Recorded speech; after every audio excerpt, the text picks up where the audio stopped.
¿Qué tal? ¿Cómo están amigos y amigas de esta comunidad? Como siempre un gusto, como siempre un placer que nos acompañen.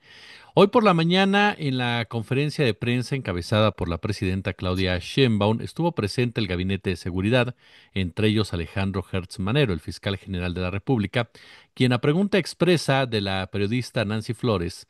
abordó el tema de Israel Vallarta y ante la sorpresa para algunos, la confirmación para otros, señaló que va a apelar la decisión por parte de la jueza que absolvió a Vallarta, es decir, que le dio la razón a Vallarta en cuanto a su inocencia. El argumento que utiliza Hertz, por lo menos el que deja ver públicamente, es que hay 6 víctimas, dice él, de secuestro relacionadas con Vallarta, y que estas víctimas merecen justicia. Entonces, que por una cuestión incluso moral, asegura, ética, tiene que llevar a cabo dicha acción. Pero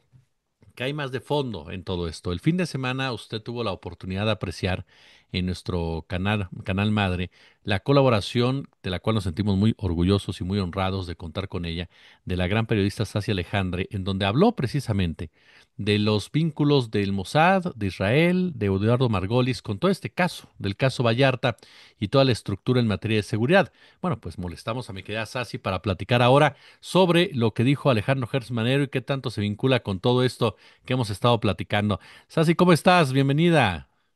Gracias, Jesús, por recibirme otra vez en tu canal. No, hombre, siempre los honrados y felices de contar contigo en todos los sentidos. Somos nosotros. Oye, pues además de esta cápsula, esta colaboración que cada semana tienes con nosotros los sábados a las 21:30, en donde vaya que la gente entró directamente al debate y le gustó mucho cómo lo abordaste. ¿Qué percepción te deja esta decisión de Alejandro Hertz Manero? Bueno, yo creo que el caso Casé Vallarta es uno de esos casos que sin querer te muestran la radiografía más completa del poder en México y que, como vemos y como hablé en la cápsula, trasciende las fronteras. Entonces, como una de esas raras veces en las que muestran todas las costuras, los buenos periodistas que desde el momento de la detención y del montaje contra Vallarta han tirado del hilo se han encontrado con una fila india de muchos implicados. Y la gran magia de este caso es que precisamente por esa naturaleza es que hasta el día de hoy nos revela cosas, y quizás oscuras, sobre cada periodista que se rehúsa a tirar del hilo más de lo que debería y sobre cada funcionario que hace malabares para reinstalar una versión oficial que lleva años completamente invalidada. O sea, que en este caso en particular es por la misma razón que Denise Merker en su momento cortó a Florence Cassé en una entrevista que le estaba haciendo mientras García Luna estaba sentado en la mesa y después de que Julie, que fue una de las primeras periodistas que trabajando en ese entramado descubrió que era un montaje, tenía a Florence en la televisión en vivo y la corta después de que declara que su detención no fue ese 9 de diciembre de 2005 como había declarado García Luna, como había declarado la AFI, como había declarado esa versión oficial y como fue el día del montaje, sino que su detención se había producido un día antes, el 8 de diciembre, cuando en plena carretera, como a las 10, 11 de la mañana, Vallarta y Casé son secuestrados por miembros de la AFI, son torturados y son retenidos en una camioneta hasta que al día siguiente, a las 5 de la mañana, son transportados y puestos en la supuesta escena del crimen, que era el rancho Las Chinitas, donde se produce el montaje y donde las cámaras ya estaban rodando tanto de TV Azteca como de Televisa para empezar el montaje. Entonces yo creo que bueno, no hay que olvidar que hablando de estos personajes que de alguna u otra forma estuvieron involucrados en este montaje, que eso es la única manera de llamarlo, pues Hertz Manero no era ningún ajeno a los gobiernos, sobre todo donde se producen estos hechos, que fue el gobierno de Fox, que en ese 2005 Hertz Manero era nada más y nada menos que el secretario de Seguridad Pública de Fox. Entonces, no sé cuáles sean las razones por las que hoy decide apelar en contra de la liberación de Vallarta, pero no podemos obviar su carrera política que se extiende hasta ese momento del montaje contra Vallarta. Oye, ese punto que mencionas, querida, y profundizarlo, un hombre que ha sido parte del sistema, Hertz Manero, que ha estado involucrado en casos emblemáticos, incluso cuando hablamos del crimen organizado, esta operación Cóndor que llevaron a cabo en el norte de la República Mexicana para supuestamente combatir el narcotráfico, y lo único que hizo fue mudarlo a Guadalajara, y luego la fuga de Joaquín El Chapo Guzmán en el caso concreto de Vicente Fox Quesada. Sí, bueno, yo creo que, o sea, hablando de pruebas explícitas. Se ha hablado mucho sobre supuestas dádivas de Luis Cárdenas Palomino a Hertz Manero ya en el sexenio de Calderón y cuando Manero era diputado del MC. Esto no se ha comprobado, sin embargo, lo que sí es verdad y no requiere ningún trabajo periodístico averiguar es que al mando de la Fiscalía y ya desde el sexenio pasado, pues, Hertz Manero sí guardó bajo sus alas y les dio una segunda vida a muchas de las figurines que eran cercanas no solo a Cárdenas Palomino, sino también a Genaro García Luna, es decir, a ex miembros de la AFI de Fox y de la Secretaría de Seguridad Pública bajo Calderón. Y aunque muchos renunciaron ya durante el sexenio pasado, como Antonio Pérez García, que había sido nombrado jefe de la Policía Ministerial por Hertz Manero, pero que había sido además uno de los torturadores de Israel Vallarta junto con García Luna. Y creo que esto es clave porque aún así que casos como este, que muestran una gran radiografía del poder y puedan tener a muchas figuras clave con nombres muy rimbombantes, como Genaro García Luna, como Luis Cárdenas Palomino, y aunque estos puedan ser eliminados, porque ahora podemos hablar de un caso en el que medianamente se hizo justicia, al menos hasta estas declaraciones en donde no sabemos qué va a pasar, pero Genaro García Luna ya por otras razones está siendo condenado en Estados Unidos. Y eso muchas personas lo podrían usar como una prueba de que ni Estados Unidos ni el gobierno central estaba ni al tanto y mucho menos en connivencia con los crímenes particulares de Genaro García Luna. Y sin embargo, sabemos perfectamente por evidencia histórica que no solo en México, sino en todo el mundo, sobre todo en el sur global, las figurines que usa tanto la CIA como la DEA, como cualquier gobierno de turno aliado a Estados Unidos, se utilizan y cuando se dejan de ser válidas, de ser útiles, se desechan. Y Genaro García Luna no es más que eso, y Luis Cárdenas Palomino no es más que eso, e incluso personajes que muchos deciden omitir hablando de este caso, como es Eduardo Margolis, que era el empresario judío que trabajaba para el gobierno de Fox, sobre todo para la AFI de Genaro García Luna, y que tenía una empresa de seguridad privada en donde vendía carros blindados y donde daba asesorías de seguridad y que tenía una relación personal no solo con Genaro García Luna, sino también con Isabel Miranda de Gualas, que era como esa pata estilo USAID, en donde con su fundación Alto al Secuestro, que era a su vez financiada por Genaro García Luna, fungía como esta pata legitimadora de la gran verdad oficial, en donde se fabricaban culpables, en este caso Israel Vallarta y Florence Cassé. Mientras tanto, ella misma fabricaba otros montajes con los sospechosos habituales, que eran Genaro García Luna y Eduardo Margolis, porque recordemos cómo salta en escena Isabel Miranda de Wallace, que es con el supuesto secuestro de su supuesto hijo, en donde ella misma incrimina como a 5 culpables, en los que el propio Margolis ha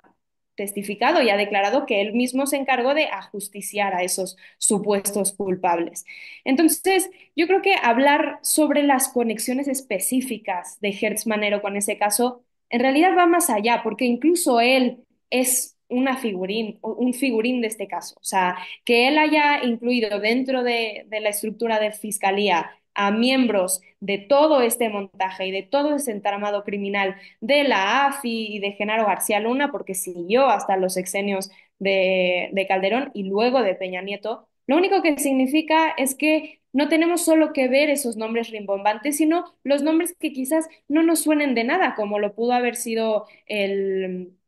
que metió en la AFI, que era el de la Policía Ministerial, y que era una de las fichas de Genaro García Luna y que sin embargo nadie sabe su nombre hasta la fecha. Sí, como bien dices, ir más allá de lo que es visible, ¿no? O sea, incluso, y lo digo con todo respeto, por supuesto, en su condición de víctima y demás, del propio Israel Vallarta, o sea, ir más allá incluso de los nombres que se llegan a manejar ahí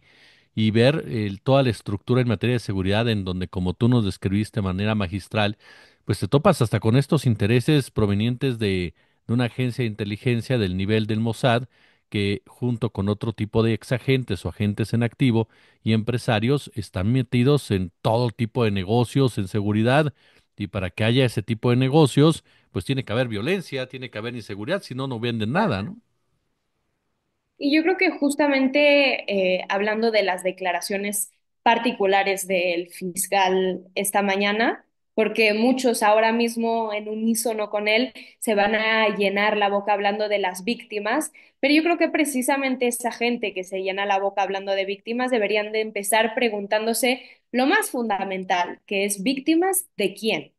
Y es que tiene razón el fiscal. Aquí hay víctimas de secuestro, innegable. Pero la pregunta que por algún motivo nadie se está planteando es víctimas de quién, secuestrados por quién. Porque el día del telemontaje,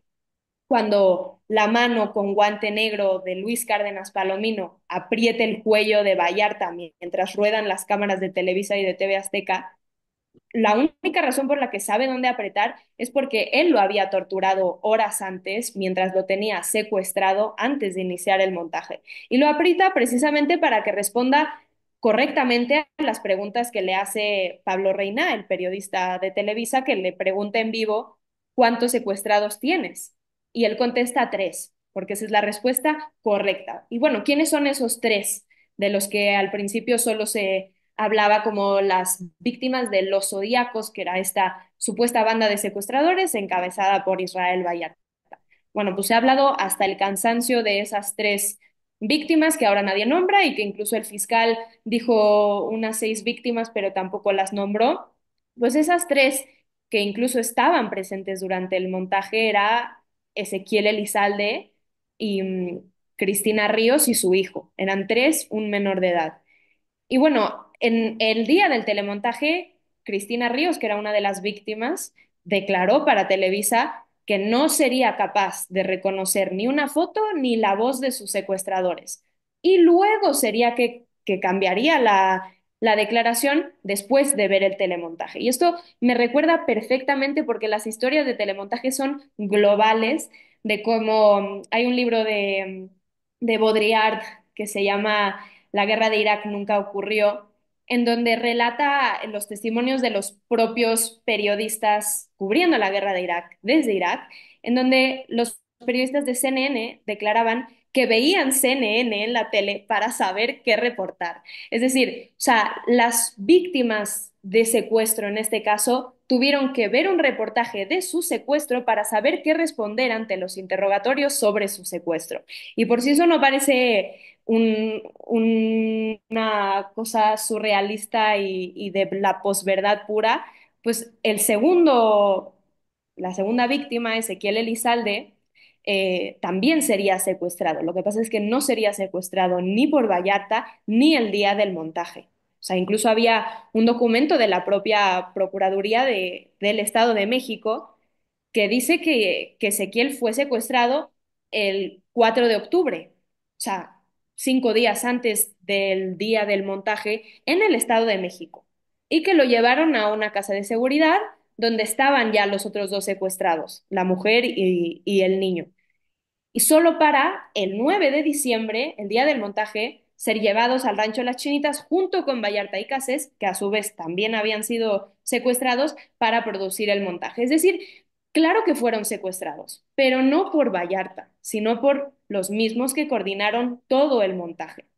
Porque Elizalde, es verdad, sí inculpa a Casé en vivo, alegando que fue ella la que le inyectó anestesia en una mano para cortarle el dedo y en la grabación muestra como prueba una cicatriz que después, incluso las pruebas periciales demostrarían que en realidad era una marca de nacimiento con la que nació. Y todo esto, además de que para el momento de estas declaraciones, Elizalde ya mostraba rastros de tortura. O sea, tortura que podemos suponer fue ejecutada por los mismos que torturaron también a Vallarta para obligarlo a declararse culpable, de los que sí tenemos nombre y apellido porque hay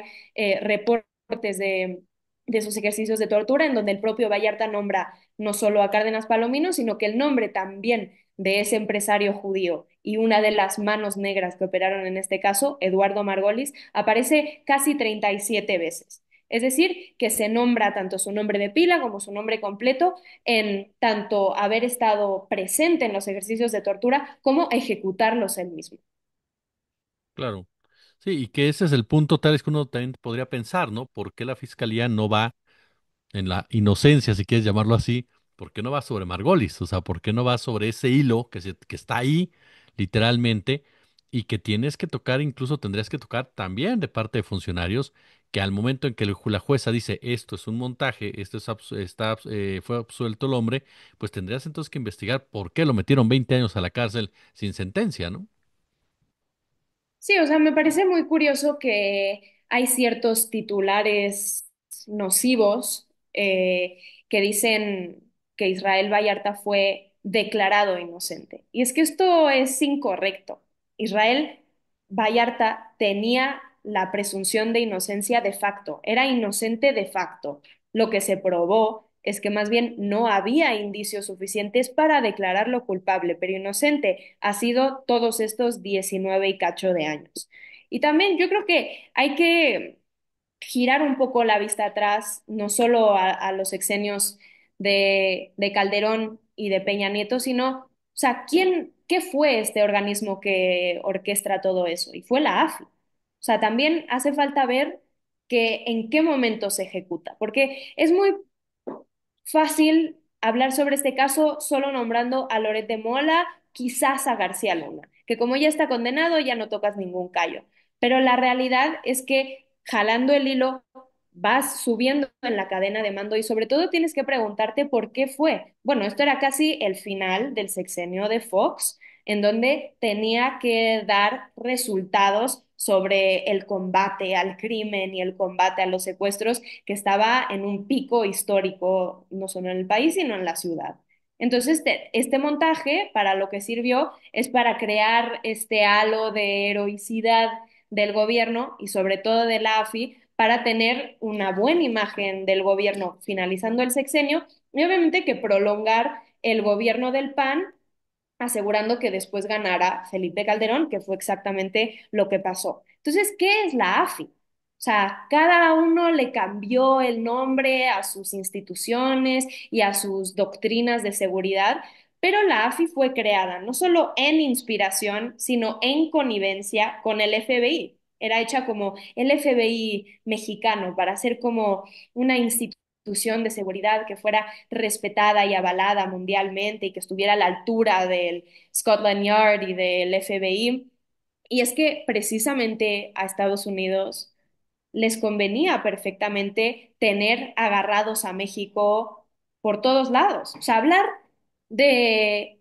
del caso Casé Vallarta, como hablar de los 43 de Ayotzinapa y como hablar sobre la guerra contra el narco de Calderón, es forzosamente hablar también de la intromisión estadounidense, porque si bien en el sexenio de Fox todavía se estaba gestando y es hasta Calderón, pues todo el marco de, por ejemplo, la iniciativa Mérida es de una intromisión directa en todos nuestros temas de seguridad. O sea, durante el periodo máximo de esta iniciativa y para amparar la guerra contra el narco de Calderón, es que aquí llegó equipo militar, helicópteros, vehículos, tecnología, programas judiciales, softwares, apoyo de inteligencia, entrenamiento militar de Estados Unidos. Y ocurre, si lo vemos en una perspectiva regional, también a la par, por ejemplo, del Plan Colombia, que México y Colombia han sido históricamente los dos enclaves, no solo de Estados Unidos, sino de Israel. Entonces es que en Colombia se ejecuta este plan para, básicamente y en pocas palabras, fortalecer al paramilitarismo, que para los que no sepan, fue creado por directriz de Estados Unidos desde los años 60 en un informe de un coronel de nombre Yarborough que fue a Colombia para darles una respuesta sobre cómo combatir a la guerrilla comunista y después lo cambiarían al narcotráfico. Porque ¿qué es lo que pasa? Que cuando se acaba la Guerra Fría o cuando ven que se empieza a bajar el fervor anticomunista, entonces tienen que cambiar de enemigo, porque siempre tiene que haber un enemigo. Y entonces ya no serían solo los comunistas, sino que serían los narcotraficantes. Y mejor aún si los puedes vincular. Entonces es que en el marco de estas iniciativas y un poco antes se ejecuta, por ejemplo, la Operación Irán Contra, bajo la cual Estados Unidos financió y entrenó a los contras nicaragüenses, que eran el ejército paramilitar en contra del gobierno legítimo sandinista en Nicaragua. Y luego esa droga sería llevada a Estados Unidos por la propia CIA en aviones suyos para ser depositada en barrios negros, en guetos afroamericanos, en guetos latinos en Estados Unidos, para criminalizar esas comunidades, meterlas a la cárcel y a su vez alimentar el sistema penitenciario. Entonces vemos que todo esto no es un tema solo de México y que de la misma manera que hablar de Eduardo Margolis y de cómo operó junto con Genaro García Luna y después introduciendo a un tercer personaje que sería Tomás Cerón para no solo hacer este montaje judicial, sino y las patas que se extienden de este caso no solo son en cuanto a personajes, sino en cuanto a estructuras de poder, porque a raíz de este caso es que después se instalaría el software Pegasus, que primero lo vendía Eduardo Margolis y después lo llegaría por manos de Tomás Cerón a todas las instituciones del gobierno mexicano, no solo el CISEN y no solo la policía. Entonces, Eduardo Margolis no solo introduce el Pegasus, sino que eso lo vemos en todos los países de América Latina. No solo el Pegasus, sino un software de espionaje anterior que se llamaba Promis, es el que también introduce un agente del Mossad a Colombia, por ejemplo. Y eso lo podemos ver en la gran parte de América Latina. Mi querida y admirada Sasi Alejandra, yo como siempre te agradezco muchísimo los minutos que nos otorgas, que nos permites aprender de ti y como siempre agradecerte que formes parte de este equipo de trabajo en nuestro canal y en nuestra comunidad. Muchas gracias, querida. No, muchas gracias a ti, Jesús.